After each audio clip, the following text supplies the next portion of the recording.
Hosting the Author Studio, the Edina Arts Center is a jewel in leafy Roslyn Park in the city of Edina.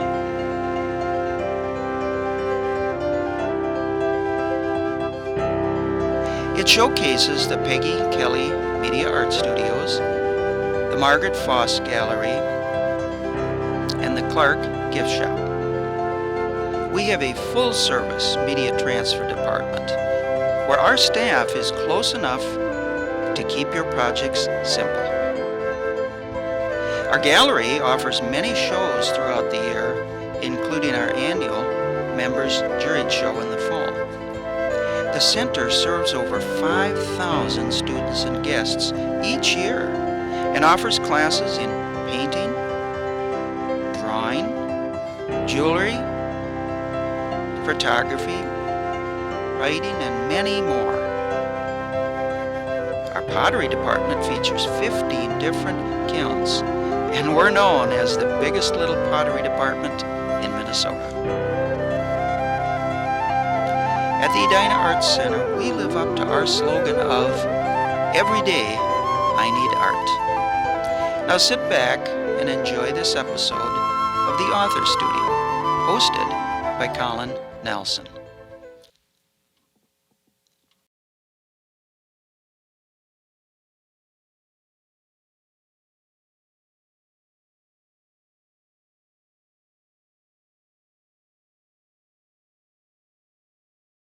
Well, good morning, everyone, and welcome to the Author Studio. I'm Colin Nelson, the host, and our guest today is Dave Kenny, whom we will meet in just a minute. But I want to welcome you to the program today and encourage you, particularly if you're new, would you please give us your name and email on the pad that's going around. We could notify you about future programs, who we're having, and the times, and so on. Also, I would encourage you, if you're new to the Art Center, to look around this wonderful, interesting place. We offer classes, memberships. We have a very nice gift shop just to your right, and we always think about buying local. Any of the things in this center are local. Local artists contribute all of the art. So if you buy it, you would be buying local.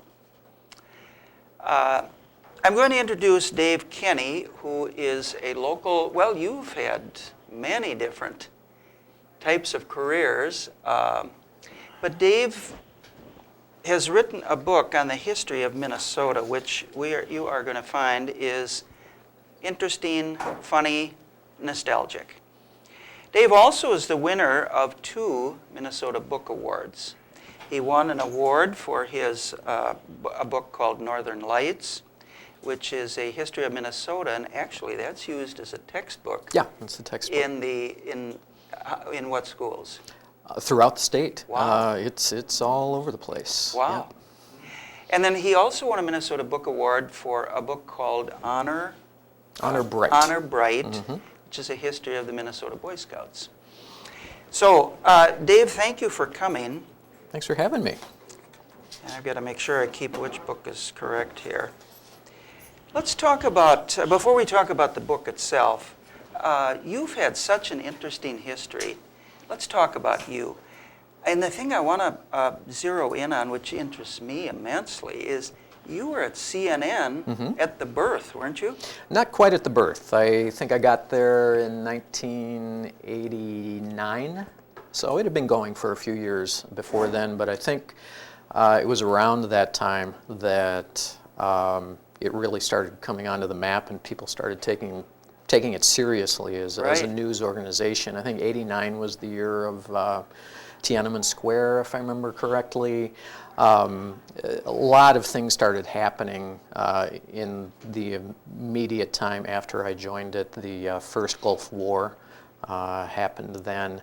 That really got people to start paying attention to CNN. I don't know if you remember, there was Bernie Shaw and Right. John Holloman, and I can remember somebody else. They were hiding under tables while Baghdad was right. being attacked and that Yes, sort of I'd thing. forgotten that. So yeah, I was there during that period. I wasn't on the air. I wasn't an anchor or reporter. I was a news writer, sort of behind the scenes, putting words into anchors' mouths.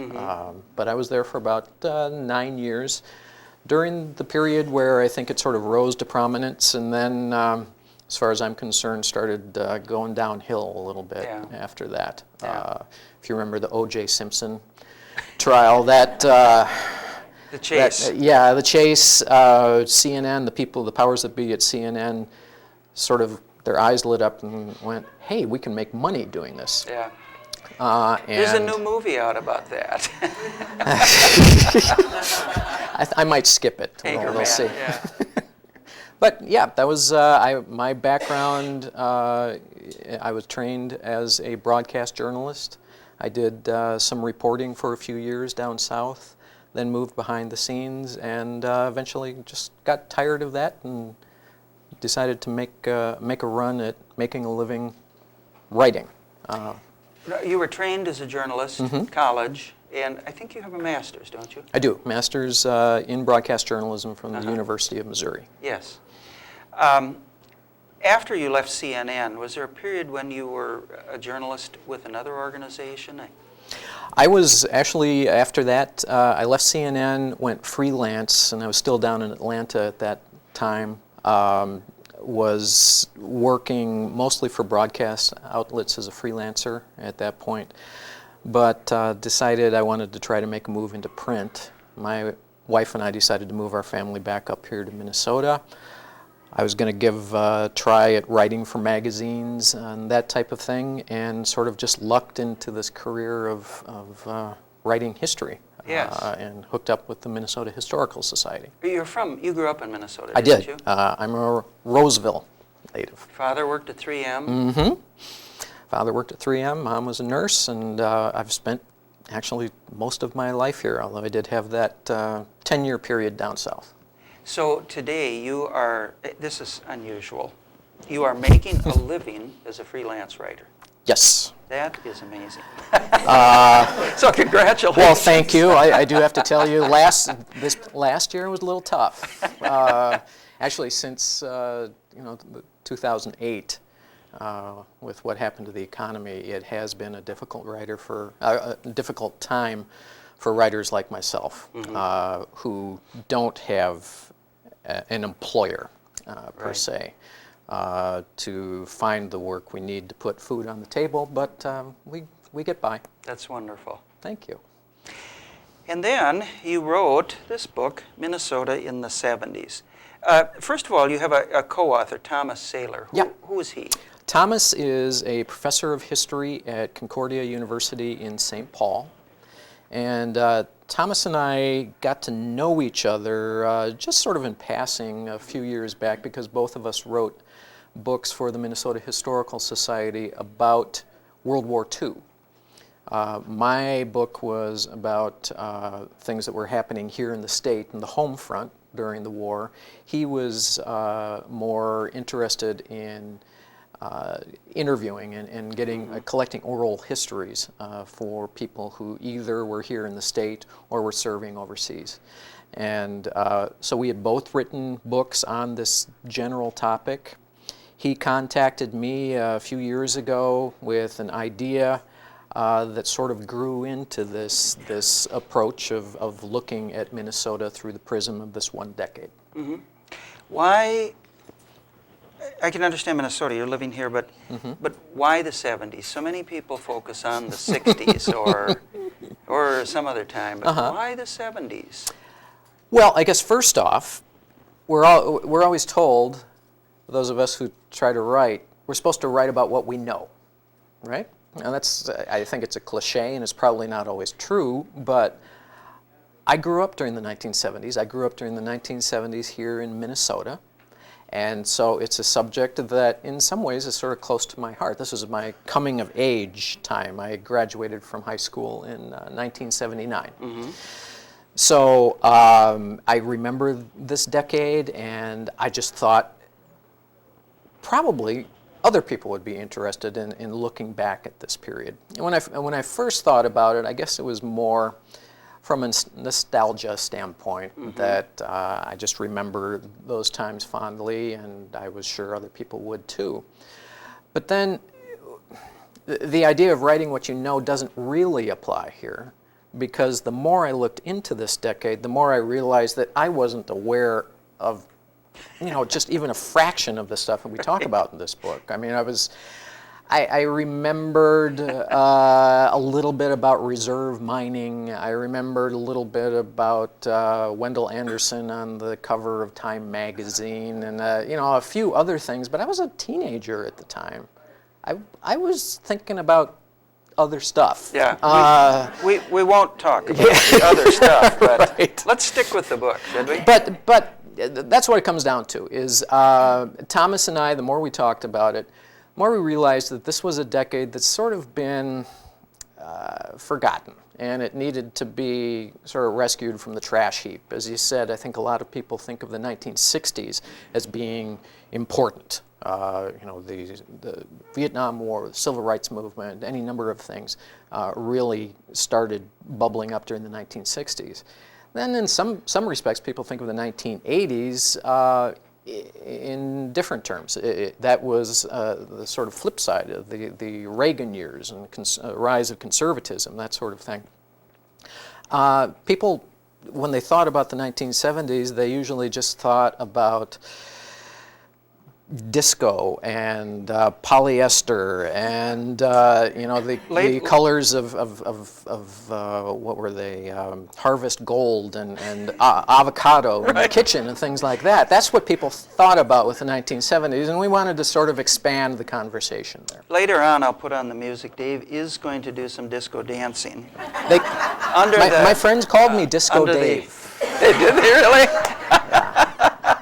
So you can demonstrate that. No, actually I can't. Let me pass out the book. I'd suggest there's one copy going around. Thank you. Take a look at some of the photos. This is both history and nostalgia. I think you will be amazed at some of these photos. Where did you get those photos? I think one of the things that I enjoy most about doing historical research actually is the image research. I come out of the TV background, and so I was trained to write words to pictures. Mm-hmm. And I don't have a whole lot of interest about writing a history if I can't find ways to incorporate images into it. So I have, I think, gotten pretty good at knowing where to find stuff. And this particular subject really worked well for the photo research, doing it at the Minnesota History Center in St. Paul. Mm-hmm. And one of the sort of forgotten collections that the History Center has is this amazing collection of newspaper negatives. And probably the 1970s are better represented than almost any other decade there. I never knew that. And so that existed. All of the photographs that, or not all of them, but most of the photographs that appeared in the Minneapolis and St. Paul papers from about the late 1930s into the early 1980s, almost all of the negatives that those photographers took during that period are at the History Center. Huh. The problem is they're horrendously put together. It's basically boxes, and you open them up, and there are these envelopes there. And there are very few people probably that are stupid enough to spend time figuring out how to find these things. I'm one of those people. And so I spent hours and hours looking for particular photographs, and most of them that you find in there actually came from that collection. Mm-hmm. Well, I'm certainly glad you did, because, for instance, there's a photo there, I think, of Red Owl. We have a few Red Owl photographs in there. I had forgotten those grocery stores. How could anybody forget Red Owl? I mean, when Thomas and I were talking about, we wanted to put together a chapter that talked about business, commerce, and things that changed during that period. We had to come up with some way to focus that chapter. It took us a while, but we figured something that a lot of people could really identify with was grocery shopping. And the more we looked into it, the more we saw that the things that happened in the grocery business during the 1970s really helped figure out where we are now in the way that we shop for food. One of the things that people forget about is the co-ops started coming together then, and they really affected the way that we do a lot of our food. The bulk shopping that a lot of people do came from that period.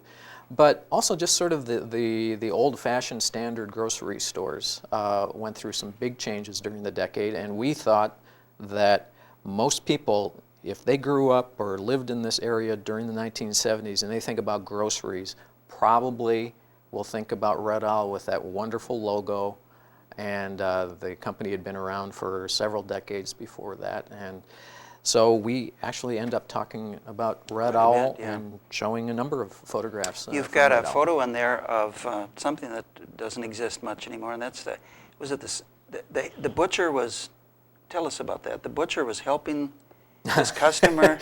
Yeah, the butcher, you would actually go to the butcher and talk to the butcher. And that photograph, if I'm not mistaken, was either from 1969 or 1970. And it was, I think that photograph is from Jerry's.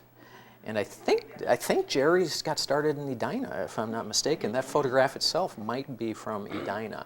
But that was an example. And I remember when I was a little kid going with my mom to the grocery store, and she knew there was a small chain called Schiller's. It might have been mostly on the east side, I can't remember for sure. But we would go to Schiller's, and she had a butcher named Harold. I can still remember the name Harold, and he had a mustache, a gray-haired guy, and I mean, she knew her butcher. I don't know, do any of you know your butcher anymore? I don't. At Costco? Yeah, exactly. So, yeah, things changed in that business and many others. How did you and Thomas select the different themes of the chapters? You've got politics, you've got business, Earth Days, sports, school, things like that. How did you choose the chapters? It was probably one of the more difficult parts of putting together this book. First of all, working with a co-author has its own challenges.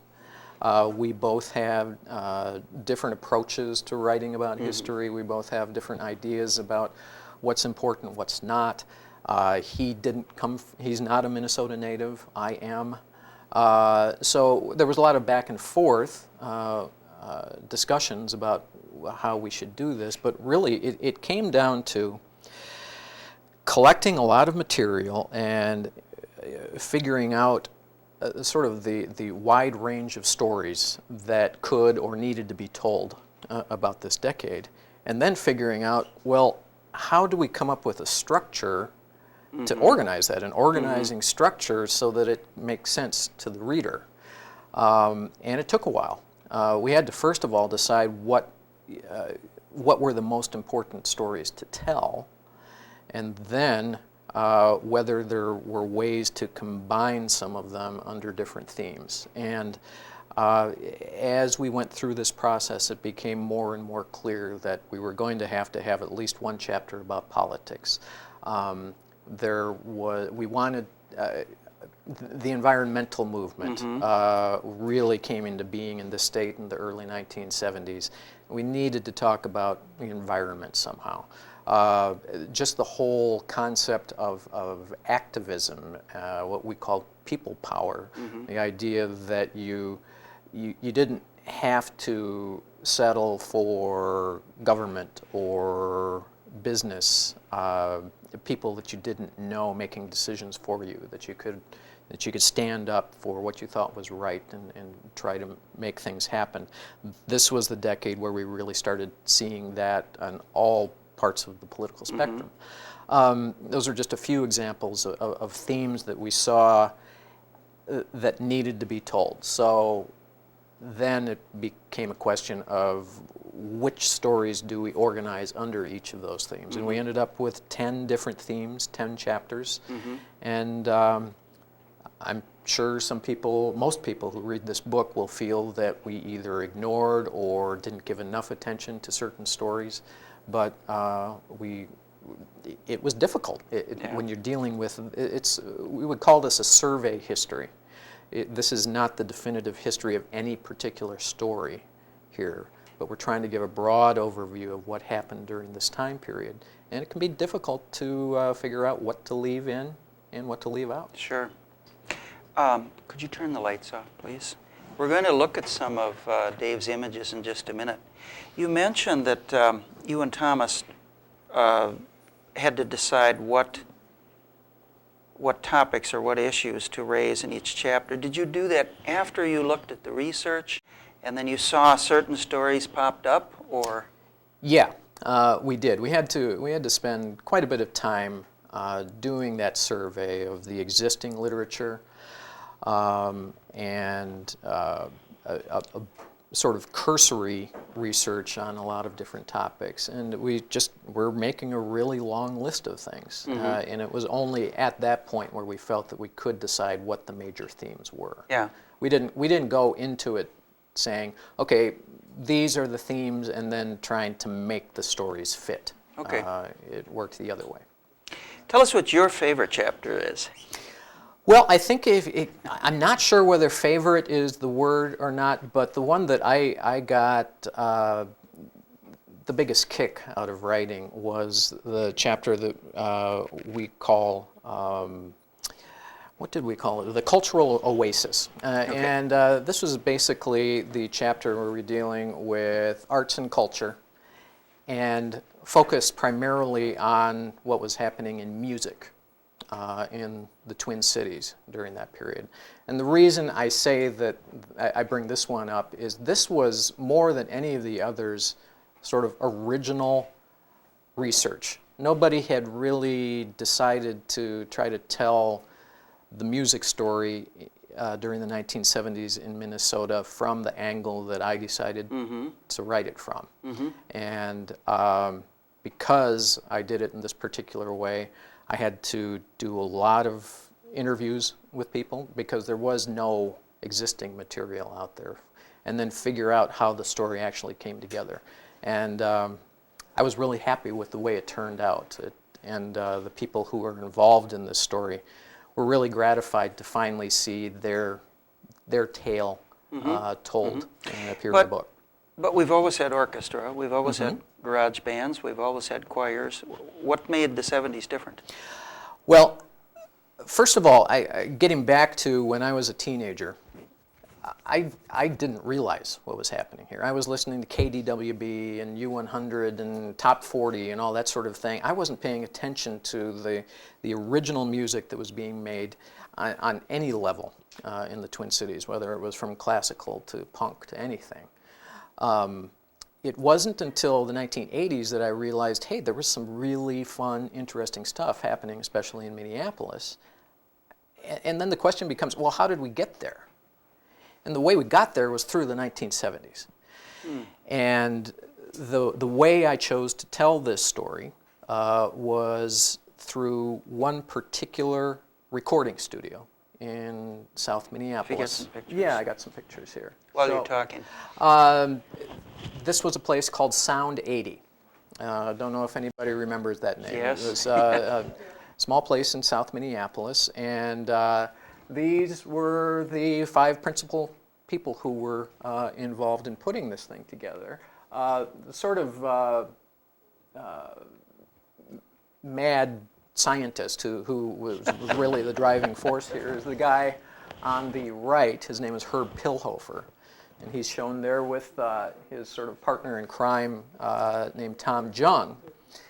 And Herb was this very eclectically sort of genius, musical genius.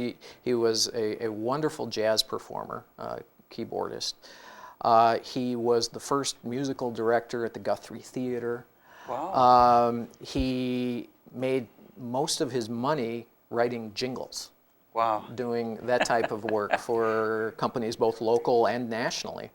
And Herb and Tom worked together a lot, and they got really frustrated that the Twin Cities did not have a state-of-the-art recording studio. So they started this place, and there's another shot of Herb console. At first, it was mostly a place where Herb's corporate clients came in, and he did these jingles. The one that comes to mind that those of you here might recognize was there was well, I guess there still is a General Mills cereal called Golden Grams, and there was this song, "Oh, those golden grams, oh, those golden grams." Herb came up with that, and that's just one example of a lot of the songs, the tunes that you would hear in commercials at the time. So that's how they first got going. But didn't take too long, a year or two, for musicians to start figuring out, hey, they've got really good recording equipment there. They can make good sounds. So people as diverse as John Denver went in and made some of his first recordings there. Leo Kottke, if you know who he is, the 12-string guitarist. There was a sort of coffee house staple here who made it in the national scene, named Michael Johnson. I think he's best known for Bluer Than Blue, that came out during the 70s. They started recording there, and more musicians took note. Eventually, during the mid-1970s, Bob Dylan showed up there to re-record a number of his tracks from Blood on the Tracks. Cat Stevens came in and recorded there, so national artists are coming in. And then, well, again, just a few more photos of behind the scenes here. We started getting, about the mid-decade, everything that was happening music-wise in the Twin Cities started sort of coalescing here at Sound 80. And so you had a number of really significant performers who made their names here at Sound 80. This is a group that I don't know if any of you would be familiar with, but one of the early punk bands of the 70s, anywhere in the country really, started out in Minneapolis. They were known as the Suicide Commandos. And the Commandos recorded at Sound 80. Other people you might be familiar with, this is Prince. Prince actually recorded the demo tapes that he took out to California to get his first huge recording contract. They were done at Sound 80, and I was able to talk to the engineer who was working with him. He just had amazing stories about this kid showing up and how he made music. This was also obviously the disco era, and I show this. This is from the Oz Disco in downtown St. Paul. And the Oz has this connection with Sound 80 because there was a very famous tune that was recorded right at the end of the decade, sort of the last gasp of disco, that was called Funky Town. Funky Town was recorded at Sound 80 and actually tested at Oz a number of times. So they went back and forth from the studio to the Oz to get the sound right. Funky Town was the first big #1 hit recorded in Minnesota ever. Wow. The first #1 hit.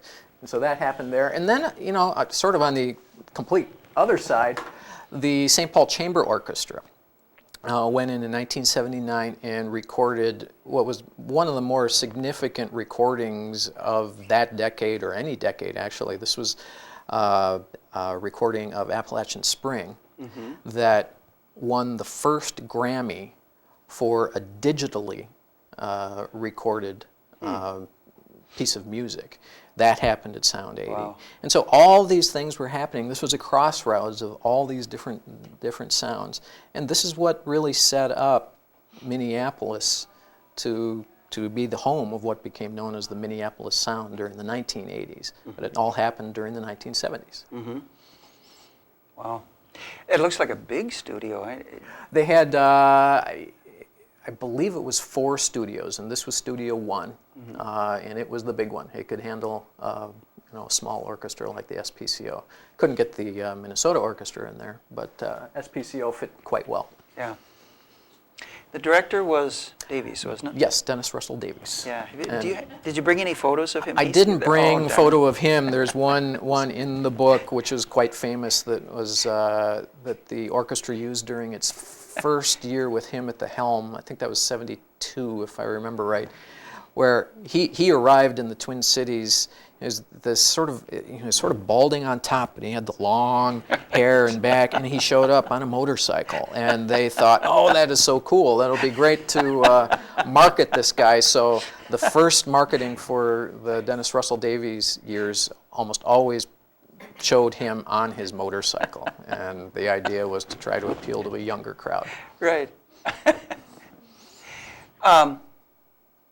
Do you want to go on to the politics? Sure. We can do or that. if you got more, you want to talk about the music? No, I think, and you had asked about my favorite chapter. This was the one that was sort of most fulfilling, just from the standpoint of the storytelling, to be able to find a way to talk about all these disparate different types of music that were being made during that period, and to get them under one umbrella, and I think it worked. And Herb Pilhofer, the guy who started this place, is just so happy that somebody decided to tell his story. And Remembered him. Yeah. Yeah. It was nice.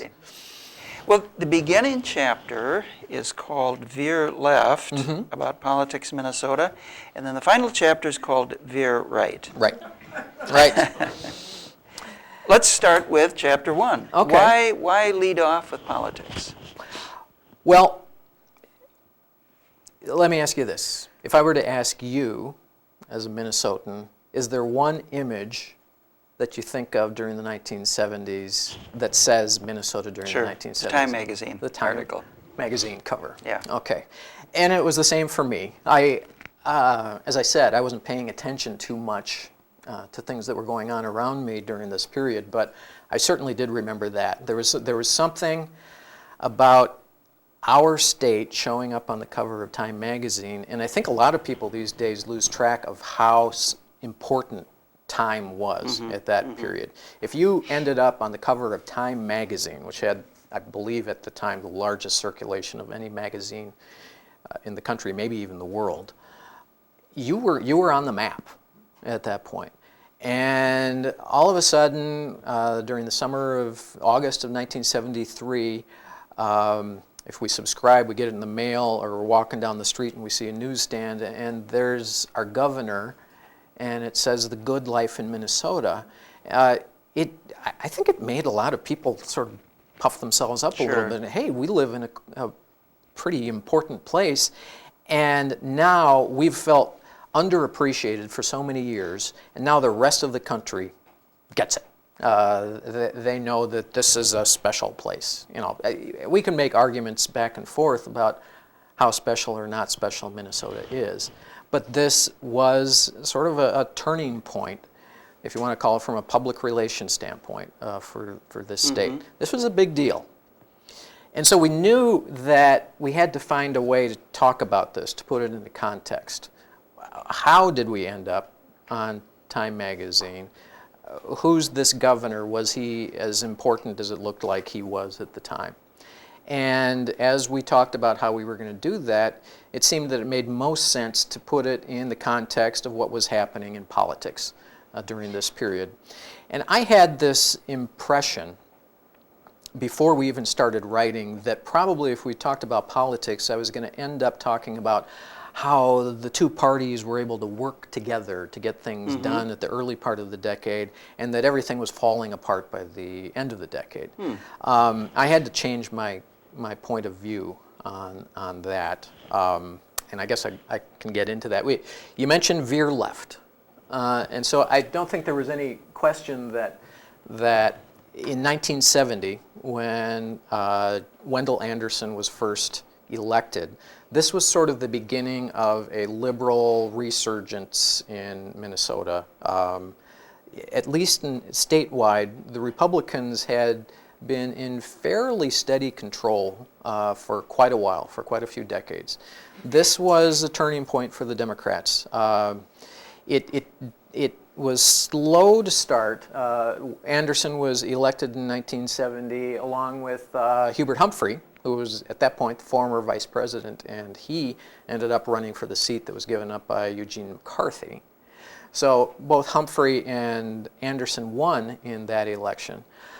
But what really defined what happened was during the next few months, next couple years, actually.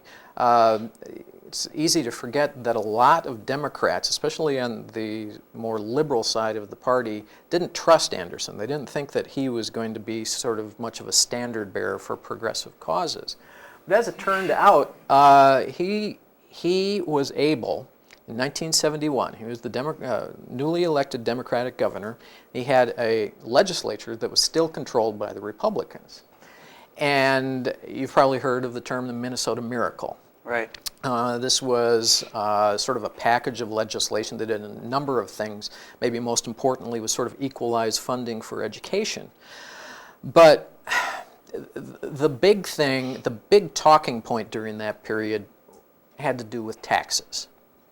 And so in early I think it was April 1971, there was this huge, at least by Minnesota standards, a huge protest of people who were just fed up with rising property taxes, local taxes. And Anderson had run on a platform that said, well, you know what? We're going to raise state taxes so that we can ease the burden on the property tax base. And he was quite open with it. Your taxes, your state taxes are going to go up if you elect me, and the people elected him. And so in 1971, with the help of a Republican legislature, Anderson pushed through what was the largest statewide tax increase in history.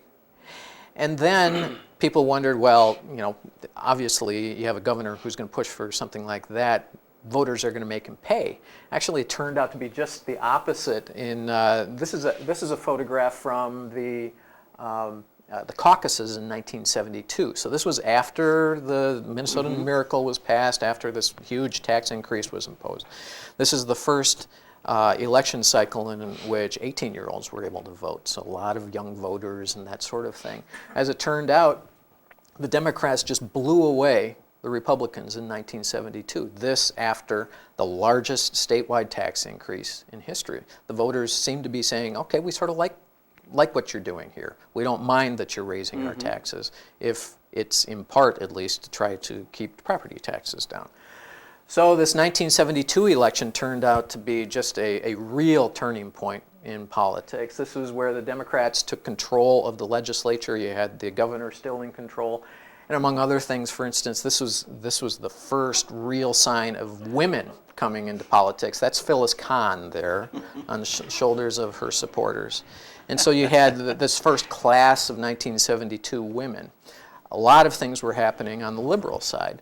And so it looked like, to a lot of people in these early parts of the decade, Democrats are set up. This is now going to be the quintessential liberal state where it hadn't really been that before. And so that's what this chapter is about. And it was veer left. The state was going in that direction, and you had a very telegenic Democratic governor who was sort of pulling along the Republicans with him, whether they liked it or not, and the liberal agenda was really taking root. And who knew for how long this was going to keep going on. Although you forgot to list the noble accomplishments of the Norwegian and Swedish Minnesotans. I did. At that time. I did. You know, maybe there weren't many. Yeah. Oh, there are plenty. I do have to say that if you do enough reading in Minnesota history, you'll find a lot written about Norwegians and Swedes. So I don't feel that they've been ignored at all. Okay. Maybe they didn't get as much credit here as they should have. But. Tell us about. You'd mentioned earlier that you had a Republican legislature, Democratic governor, but they passed this massive piece of legislation. How did that happen? I think both parties. Well, first of all,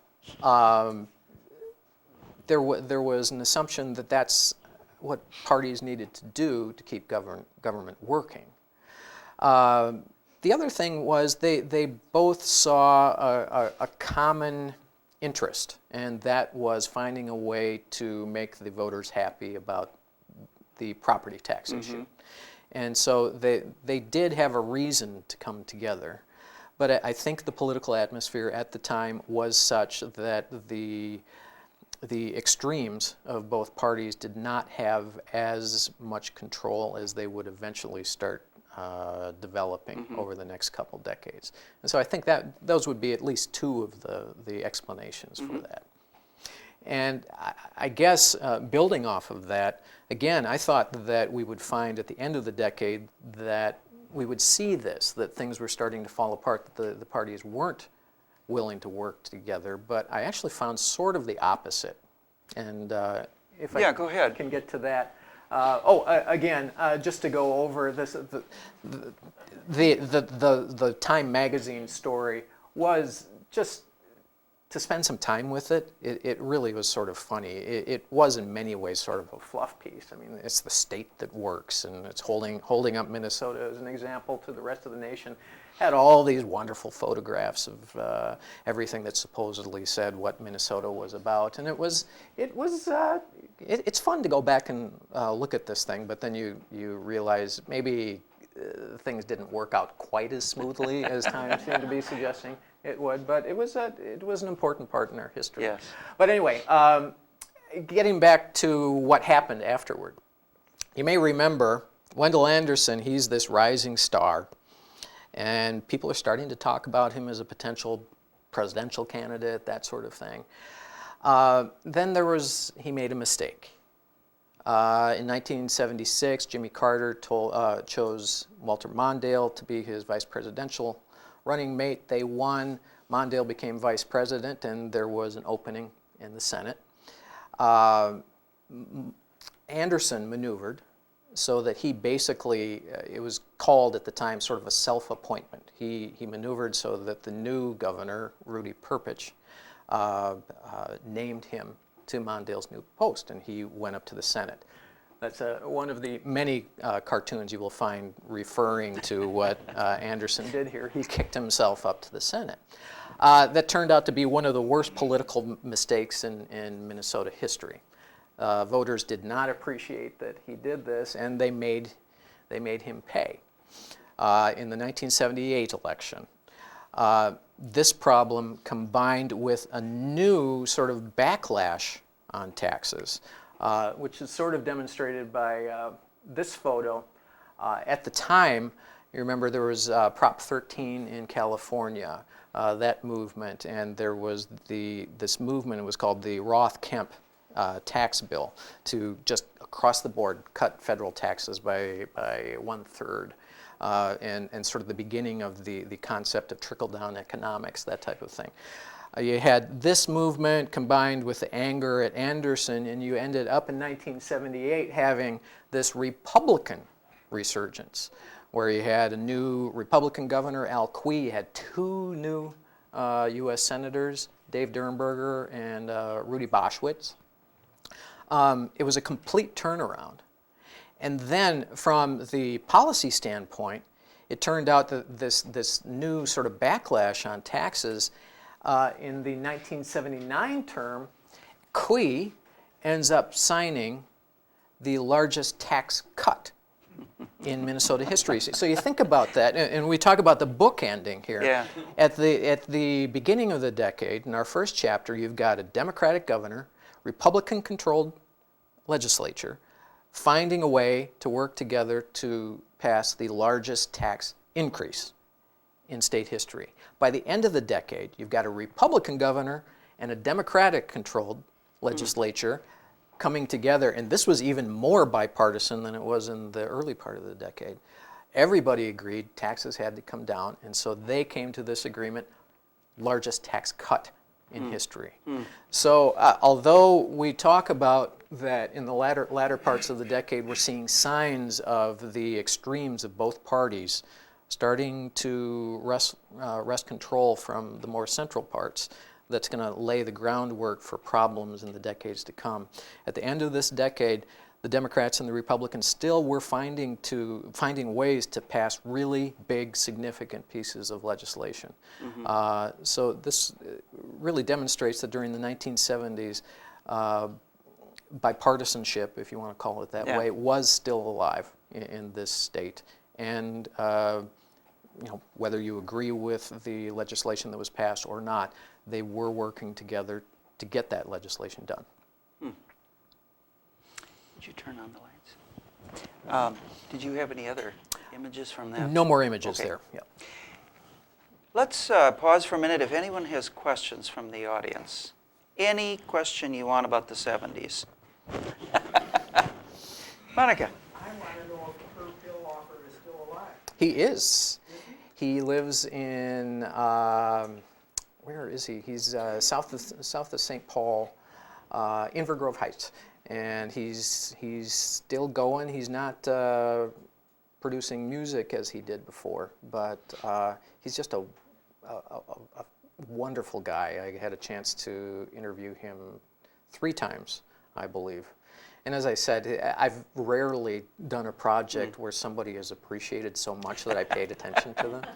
Because he realized that especially in retrospect, what he and his friends did at Sound 80 was really historically significant. And up to that point, he'd sort of been ignored. And it was fun to be able to bring his story to life. I could still hear him blowing his horn across the backyard from us. Oh, we did? Wow. In his early 20s. Really? And he was blowing that horn.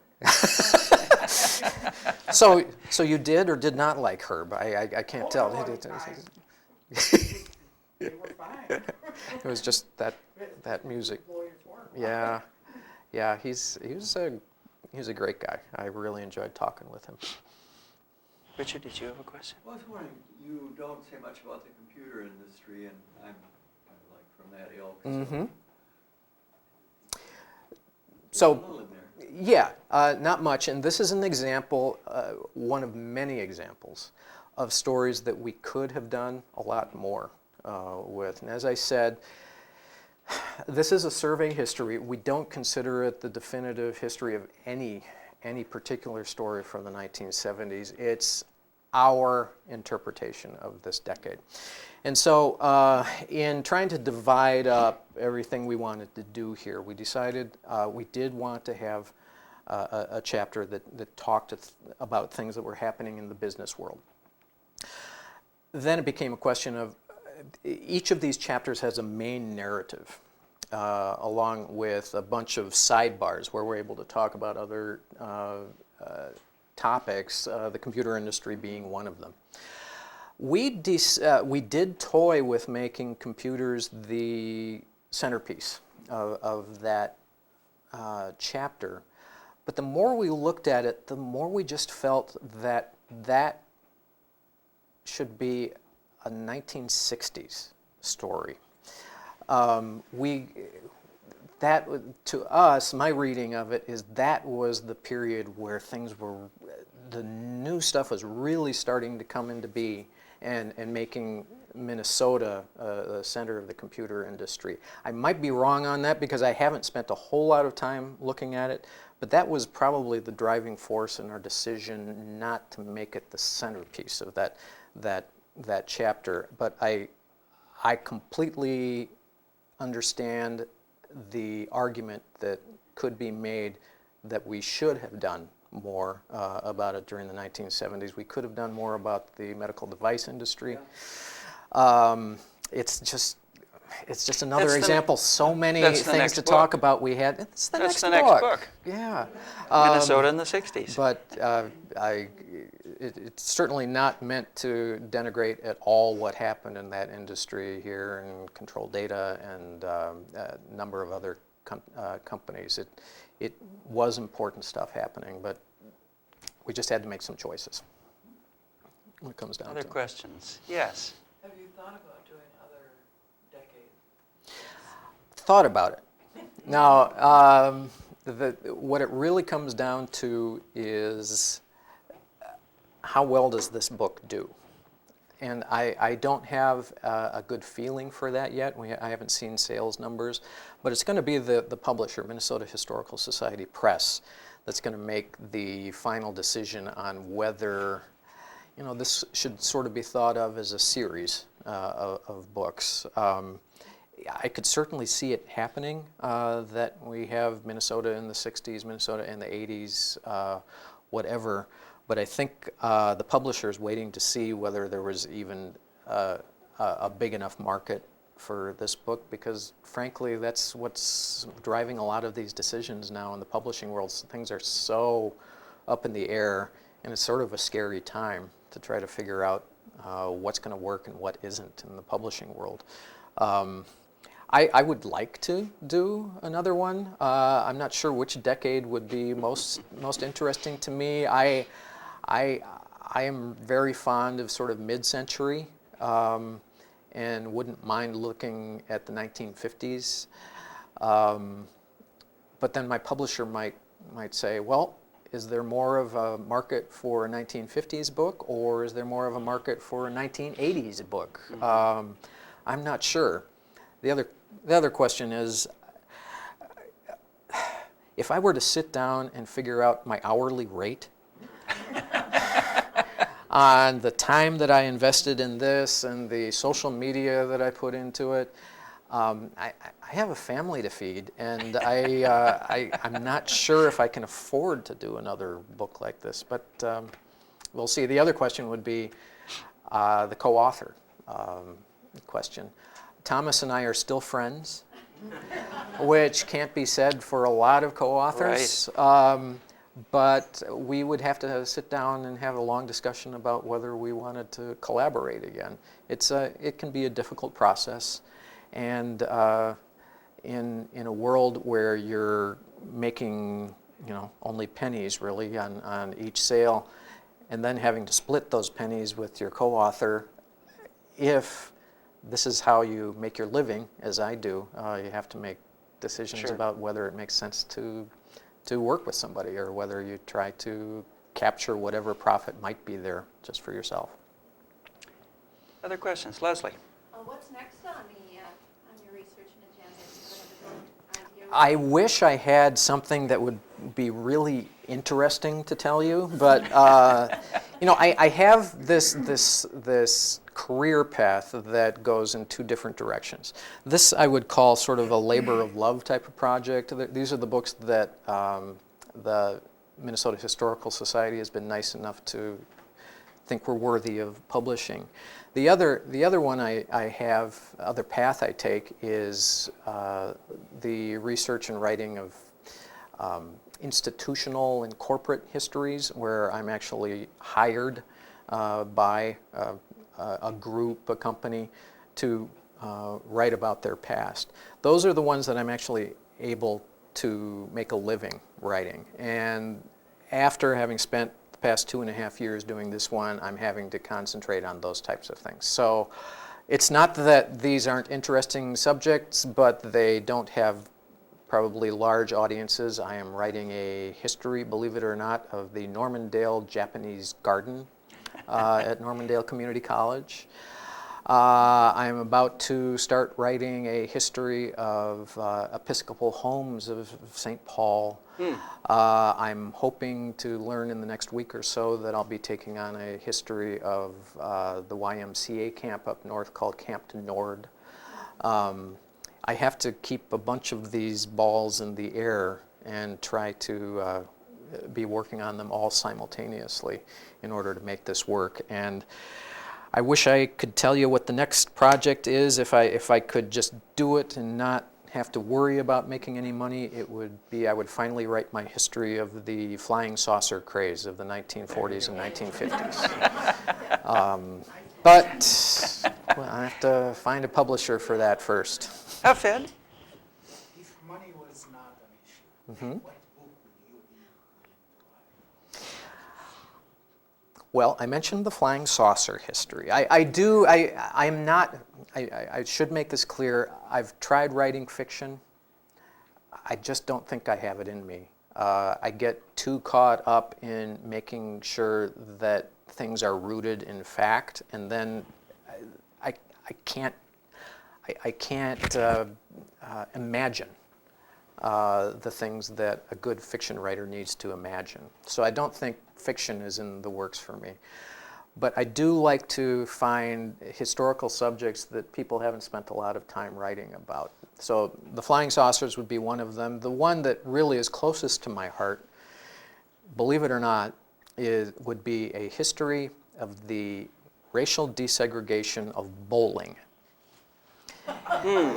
Bowling, believe it or not, was segregated. I'm going to wait for that one. Yeah, doesn't that sound fascinating?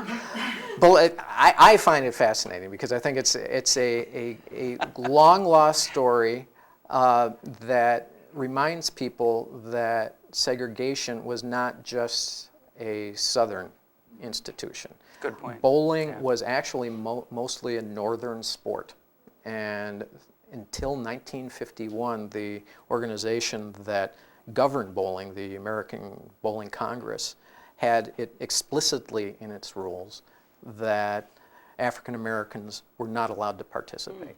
Really? I mean, explicitly. Never knew that. And so in this early part of the civil rights movement, this was actually one of the sort of higher profile fights that was being made to try to ally the African American in the civil rights movement, that early civil rights movement, with the labor movement, which was very big into bowling at that period. And so it's really a fascinating story, and probably one that's going to have to be centered in the city of Detroit, because everything was happening with American Auto Workers, United Auto Workers there, and the large African American population. Probably more than you wanted to know, but that's the story I want to tell. We're just about out of time, but I want to say that, first of all, thank you, Dave, for being here. And Dave's book is available for sale in the gift shop, and he will wait around to sign books. Happy to and sign talk if anybody to would like people. me to. I want to thank Don, Phil for their technical help, and Michael Fry, the director of the Arts Center, for all of his help. Next month, the second Saturday of February, our guest will be Mary Logue, who is a local author, a poet, children's book, and mystery writer. If any of you remember the book that was serialized in the Star Tribune over the summer, it was a ghost story. I don't know if you remember that. Mary was the author of that book, so she'll be here in February. Anyway, thank you for coming, and Dave, thank you for being Colin. with us. Nice work. Thanks for having me.